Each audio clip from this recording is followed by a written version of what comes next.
Professeur, j'ai besoin de vous parler d'homme à homme. Je suis en train de former mes hommes à la discrétion et je souhaiterais savoir si vous avez un jeu qui permettrait de les former de manière plus efficace. Time Bomb, un excellent jeu de bluff qui se joue de 4 à 8 joueurs à partir de 8 ans. Et en fait, c'est un jeu de rôle caché où en fait, on va avoir des personnages, vous voyez, deux clans différents, les Sherlock, les Moriarty. Les deux sont bien sûr chacun pour soi, mais on ne sait pas qui est qui. Un jeu de rôle caché. Et le but des Sherlock, ça va être de réussir à couper les fils d'une bombe qui risque d'exploser. Et bien sûr, le but des Moriarty, c'est de faire exploser cette bombe. Donc le jeu de bluff est assez simple. En fait, on va mettre des cartes face cachée devant les joueurs, tac, tac, tac, comme ça.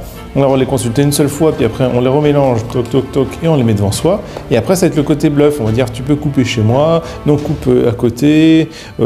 Voilà, il va falloir discuter pour se dire, en gros, viens couper chez moi parce que je sais que j'ai ça, mais les Moriarty vont peut-être mentir, ou au contraire, ils sont la bombe, ils vont dire, vas-y, viens couper chez moi, t'inquiète pas, il se passera rien, parce que si on tombe là-dessus, on perd immédiatement. Donc c'est un petit jeu assez simple, qui n'a l'air de rien comme ça, mais qui enchaîne des parties de bluff, de discussion, qui sont assez excellentes et qui est très facile à prendre en main. Shadowhunter, un jeu excellent qui se joue à partir de 4 joueurs jusqu'à 8 joueurs. En fait, on va avoir 3 camps, les Shadows, les Hunters et les Neutres, bien évidemment. Toujours un jeu de rôle caché où il faudra être discret. En fait, l'idée des Shadows, c'est d'éliminer les Hunters d'éliminer les Shadows, et les Neutres, ils ont généralement une condition de victoire qui est particulière. Par exemple, lui, c'est le joueur à votre droite gagne. Voilà.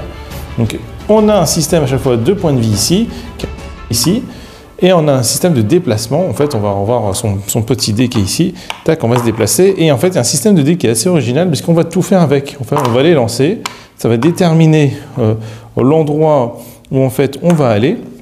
On va faire l'action qui est dessus. Et si potentiellement il y a quelqu'un qui est à côté, on peut le taper toujours avec le même système de dé qui est assez original. L'idée, c'est qu'il y a 3 grandes catégories. Les lumières, les cartes ténèbres et les cartes vision. Les cartes vision, c'est un petit peu pour essayer de deviner qui est qui. Les cartes là, ce sont surtout des équipements pour tabasser, pour frapper super fort. Et les cartes lumière, vous allez deviner, ça permet de se soigner et de se protéger.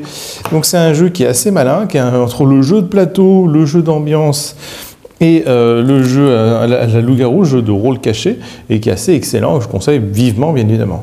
J'espère que cette petite série de vidéos vous a plu avec le mafieux.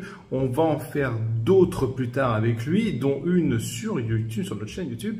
Et là, on va enchaîner sur plutôt une série avec des critiques et bien évidemment les Allo Prof classiques.